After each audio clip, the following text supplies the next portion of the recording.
After Senior Emperor Toba died on the second day of the 7th month of 1156, fighting and strife began in Japan, and the country entered the Age of Warriors. That line comes from the Gukansho, a book of history written in the early 13th century by a Japanese monk named Jien. What it's describing is a conflict known to us today as the Hogen Incident. It was one of the major outbreaks of fighting between groups of buke, the Japanese military aristocracy, and it was a conflict which heavily involved their private bands of retainers. The men who would go on to form the Meibunsei, or status groups known as samurai.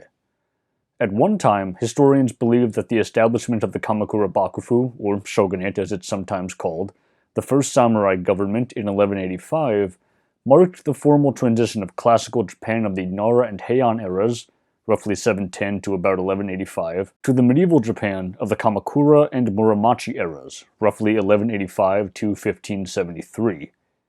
And they also at one time believed that the samurai emerged as landed warriors from a system very similar to, if not exactly like, medieval European feudalism. Over the past 4 decades, however, this has been seriously revised to the point where this old picture, usually called the Western analog model, no longer really applies. And while it does eventually take a form like that, it was significantly later compared to the initial rise of these warriors. To quote the historian Karl Friday, one of the foremost experts on the genesis of the early samurai, the rise of the samurai was less a matter of dramatic revolution than one of incremental evolution, occurring in fits and starts. Japan's famous warrior order came into being to serve the Imperial Court and the noble houses that comprised it as hired swords and contract bows. Just one of many byproducts of the broad trend toward the privatization of government functions and delegation of administrative responsibility that distinguished the Heian polity from its Nara predecessor.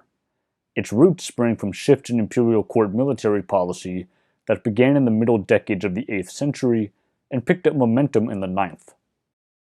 Following a bloody coup, during which a member of the Yamato clan and his allies in the Nakatomi clan butchered key members of the Soga, a family which had inserted itself into Yamato politics, the man who would become Emperor Tenji instituted the Taika, or Great Reforms. These actions centralized control of Japan in the hands of the Yamato, turning them not just into the first among equals of Japan's great families, but into an imperial dynasty based on the Chinese model. In restructuring the Japanese state, which historians have come to term the Ritsuryo state, which takes its name from 2 Japanese law codes enacted during this period, Ritsu for criminal and Ryo for civil, hence Ritsuryo, the great clans were brought to heel, being fully integrated, in part by coercion and in part due to fear of a Chinese invasion.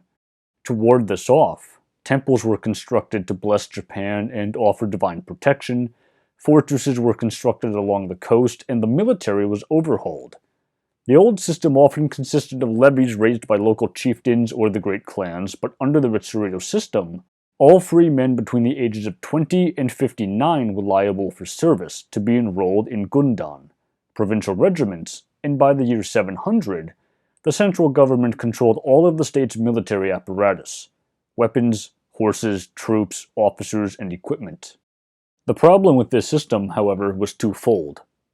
The first was that, because China was the strongest power in East Asia, the Chinese system was copied, but it was done so selectively because, as many in the Japanese government realized, Japan was not China, and did not necessarily face the same conditions.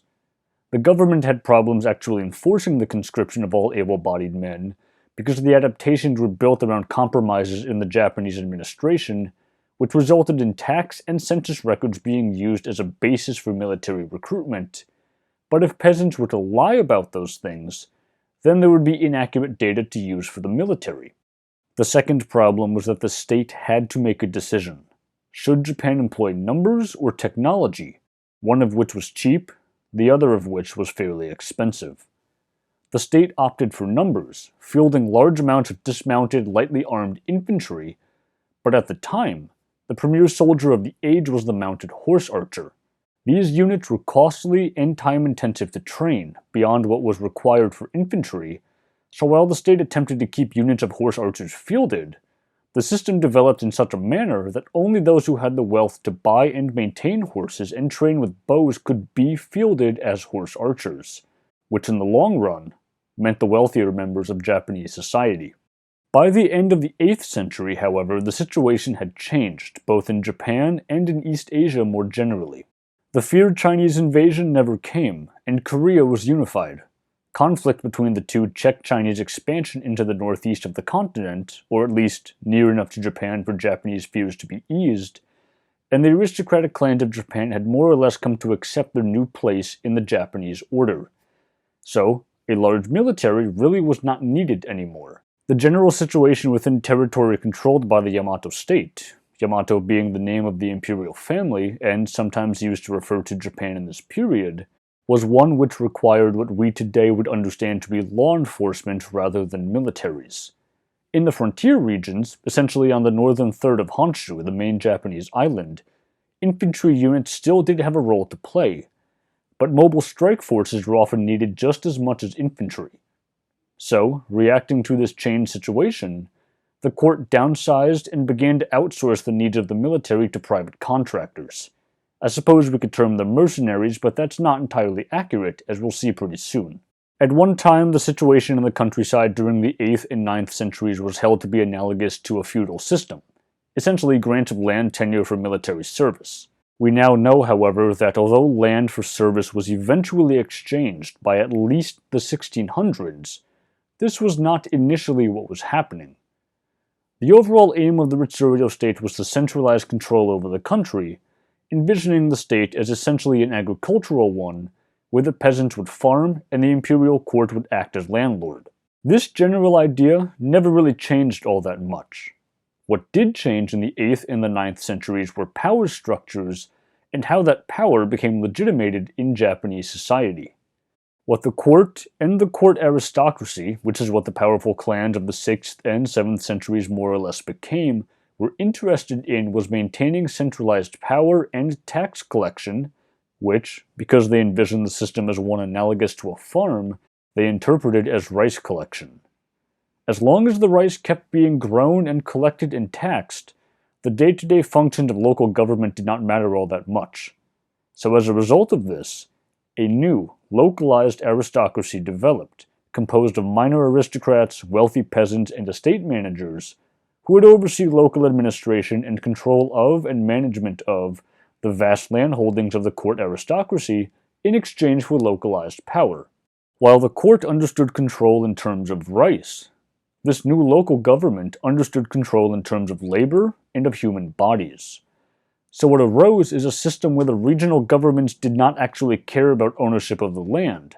They cared about control, and as long as they had that control, they were more than happy to let the court do its own thing, and as a result, ties between the central and regional governments actually strengthened in this period because they became mutually reinforcing rather than deteriorating as historians once thought. Probably the key study on this is Karl Friday's Hired Swords, The Rise of Private Warrior Power in Early Japan, so if you would like a deep dive into those structures, that's your go-to. However, the state very quickly ran into a problem. When the Ritsuryo Code was implemented, the basis of tax collection was between the imperial court and the individual, but by the middle of the 9th century, the social structures in the countryside began to change. The system of tax collection assumed it would be working with a large group of peasants, who would be indistinguishable from anyone else because in the eyes of the Japanese court, they were, well, peasants. The reality on the ground, though, was that some farms were more fertile, some peasants were harder working, some could not manage money, some stole, some killed, etc., so that by the mid-9th century, there were hierarchies of peasants and tax collection was thus uneven. So the central government revised the system. Now it would not be between the government and individuals, but between the central and the regional governments.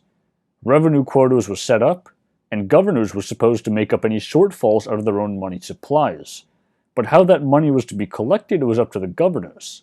So what they did was approach these local aristocrats and estate managers we talked about a few minutes ago, and they tasked them with collecting taxes on an even more local level, basically at the town level of things. At the same time, the the court aristocracy was working to establish their own private systems of revenue, part of which included monasteries. What we see developing here is the thing that would characterize Japanese society for arguably the next 1,000 years, and that is dual or even tri-power structures, all of which existed side by side, and none of which necessarily envisioned powers being defined in the same manner. By the mid-800s, many of these governors had come to see their provinces simply as tax farms, which they were able to exploit and pocket the money of rather than sending it in for collection. To get around this, peasants began to petition the court to have these officials removed, and the local elites and the monastery networks began to flex their own muscles, robbing tax-trained and bullying peasants to assert their own authority in competition to these officially appointed governors. Front and center in all of this were the Ritsuryo, career politicians of a middling rank, who began to intercede in these competing power structures as intermediaries, forming alliances both with the court aristocracy and with the local elites in the villages and towns of rural Japan. The Japanese court was divided into several different ranks, with each rank usually having a division of its own, and within this system were differences of prestige and responsibility, and a position held by someone of the second rank could not, for example, be held by somebody of the fifth rank, but the opposite was also true. Somebody of the third rank could not hold the job or the position of the ninth rank. The Ritsuryo, which comprised the middle ranks and which often included local elites, gradually came to dominate the offices of provincial officials because, according to Japanese law, they were the only ones who could perform such duties. As might be expected, over about 200 years, so in other words by about the 10th century, opportunities in the capital dwindled for mid-ranking aristocrats, so they fled to the provinces, where their rank enabled them to actually have careers.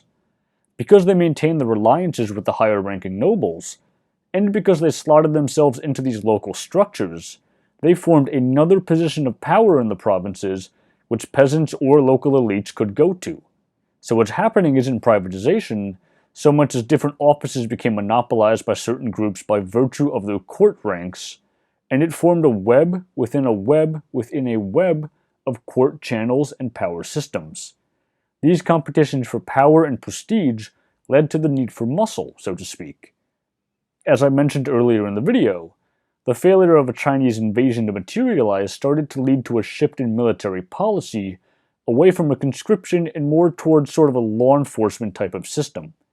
This shift emerged parallel to the needs of the aristocracy for private enforcers, and many mid to low-ranking aristocrats and local elites came to view warfare as a path to a career, since they were shut out of other governmental positions by virtue of their court rank or lack thereof. In the capital of Heiankyo, present-day Kyoto, these warriors were known as Miyako no Musha, warriors of the capital. These were aristocrats of the 4th and 5th rank who curried favor with higher-ranking nobles. In the provinces, these new warriors came from 3 different areas. The first category were cadet branches of Miyako no Musha, who had gone out to the provinces to lead military operations, or because there were more opportunities for them there. The second category were the older provincial clans and elites which had been present at the creation of the Japanese state. The third and final category were the Emishi. As the Japanese state expanded northward, they came into conflict with the Emishi people. We are not fully certain who they were, but it is very probable that they were related to the Ainu, and some of them were brought into the fold as hired swords alongside hunters, trappers, fishermen, criminals, and serial killers.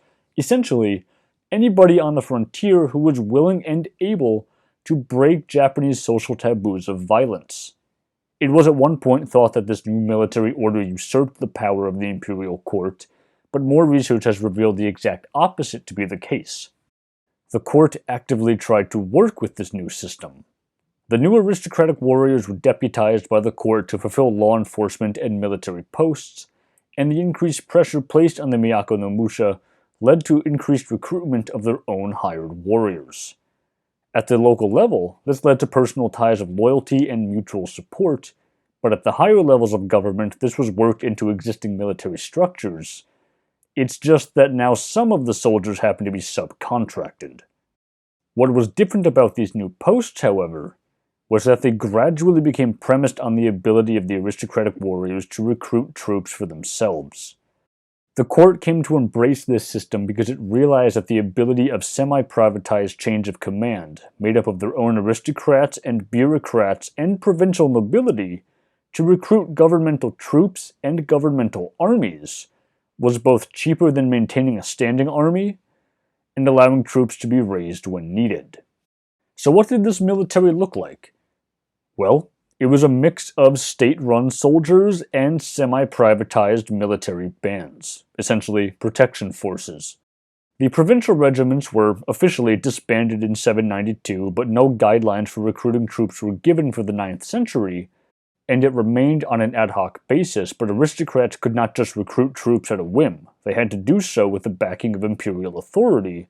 To do so otherwise was essentially to rebel.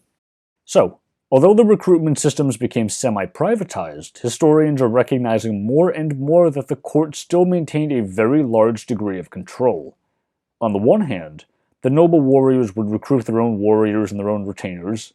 These were generally very small numbers of people, maybe 10 to 15, and they would utilize the tax and census records to raise bodies of governmental troops from the peasants, who they would then lead into battle. What this led to were bonds of horizontal integration, not vertical, among the private warriors and the retainers, and these bands which were formed did not last longer than either the campaign or the life of the founder. It is therefore almost impossible to really generalize about their nature. As time progressed, however, these bonds of horizontal integration morphed into bonds of vertical integration. Essentially, warrior hierarchies did develop.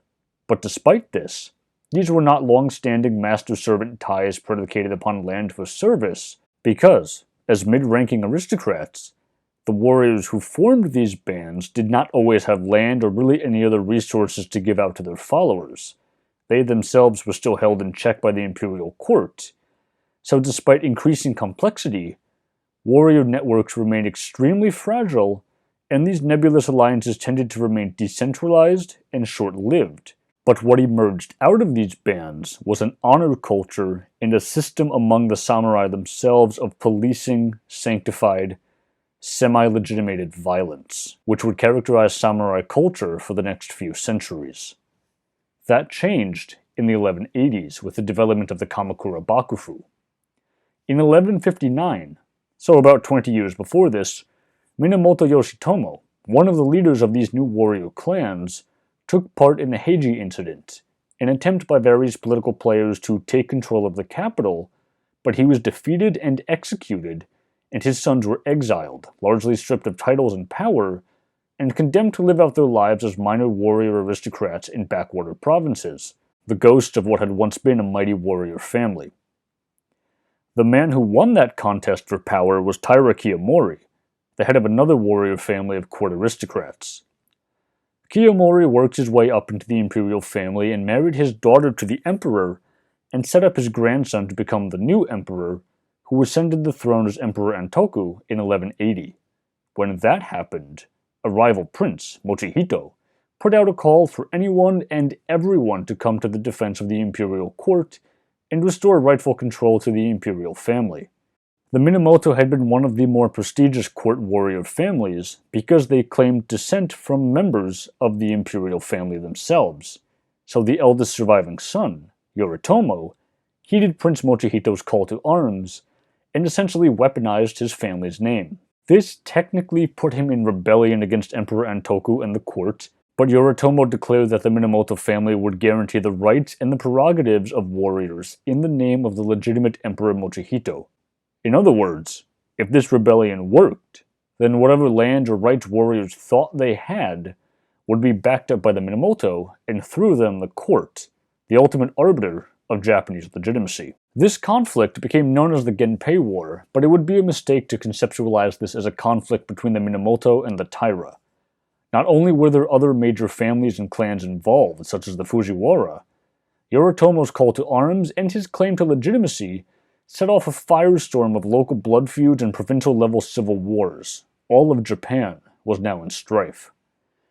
Through a series of agreements and threats, Yoritomo established his capital in the fishing village of Kamakura, well removed from the court of Kyoto. Historians used to see the establishment of the Bakufu, the warrior government, as a sharp break in Japanese history. However, thanks to the work of two fine historians, John Hall and Geoffrey Mass, we now know that there was no such break. Rather than being its own system, Yoritomo established a government within a government, designed to oversee the warriors who were coming into greater prominence in Japanese society, but he did so with the explicit permission of the Imperial Court. Yoritomo made it a point to obtain court titles and to double-check his actions with the aristocracy. What Kamakura did was act as the military and police arm of the Japanese state, and it controlled the warriors of Japan as its vassals. After 1199, when Yoritomo died, however, the power structures began to shift once again. Control of the Kamakura Bakufu fell into the hands of the Hojo clan, Yoritomo's in-laws. It was under the Hojo that Kamakura actually became a Bakufu, a shogunate in its own right, because it was under them that their Minamoto nephews and grandchildren, whom they held as puppets, were granted the title of shogun by the court, which made Kamakura the official arbiters of military power in Japan. Minamoto Sanetomo is remembered today as the third Kamakura shogun, but he's actually the first to hold that title. With respect to function, what this did was centralize powers and governmental roles which had up until that point been highly decentralized. The shogun became the last of the Miyako no Musha, charged with carrying out the will of the court by mobilizing their own private warriors and the governmental military of Japan, and it became, in effect, the warriors' version of a labor union designed to intercede on behalf of the early samurai. For the next 300 years, until the middle of the 1500s and the true rise of feudalization, the Japanese samurai would remain the servant, rather than the rival, of the imperial court.